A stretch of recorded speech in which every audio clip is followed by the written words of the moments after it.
এবং খুব দুর্গন্ধ বের হচ্ছে খাবার থেকে, ক্রিমগুলো থেকে গন্ধ বের হচ্ছে। তেলাপোকাগুলো দেখছেন লাইভ, তেলাপোকা কিন্তু ক্রিমগুলো খেয়ে যাচ্ছে।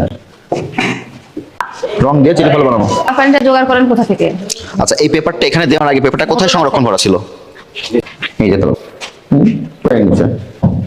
এই পাশে প্রত্যেকটা খাবারে তেলাপোকা,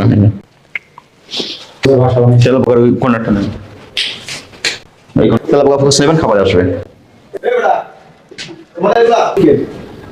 আমরা লোক চাই, আমরা নাইট করাইছি, আমরা কিছুক্ষণ আগে কারখানায় আমরা অভিযানে আসলাম দপ্তর থেকে। এটা কারখানায় যে উপাদানগুলো যেখানে রাখেন আপনি, বিভিন্ন খাদ্যপণ্যের যে উপকরণগুলো রাখেন, সেখানে বিপুল পরিমাণ বড় বড় জীবন্ত তেলাপোকার বিচরণ দেখেছি। এখানে আপনি আর্টিফিশিয়াল রং ব্যবহার করেছেন খাবারে, এবং প্রত্যেকটা কেক তৈরিতে পুরনো খবরের কাগজ ব্যবহার করেছেন। এইগুলো আপনার এখানে অপরাধ সংগঠিত হয়েছে এবং আপনার বিএসটিআর কোনো অনুমোদন দেখাতে ব্যর্থ হয়েছেন আপনি। এই অপরাধগুলো দোষী হন আপনি। এই অপরাধে আপনাকে সতর্কতামূলক 50,000 টাকা আর্থিক জরিমানা করলাম, এবং আগামী 1 সপ্তাহ আপনার প্রতিষ্ঠান বন্ধ থাকবে। বন্ধ করে আপনি এই পরিষ্কার পরিচ্ছন্ন দিকটা নজর রাখবেন এবং তেলাপোকাগুলো ধ্বংস করবেন। কারখানায় যেখানে যে ম্যানেজমেন্ট হাইজিনিক মেনটেন করার জন্য দরকার, সেই প্রয়োজনীয় ব্যবস্থা নেবেন। ঠিক আছে?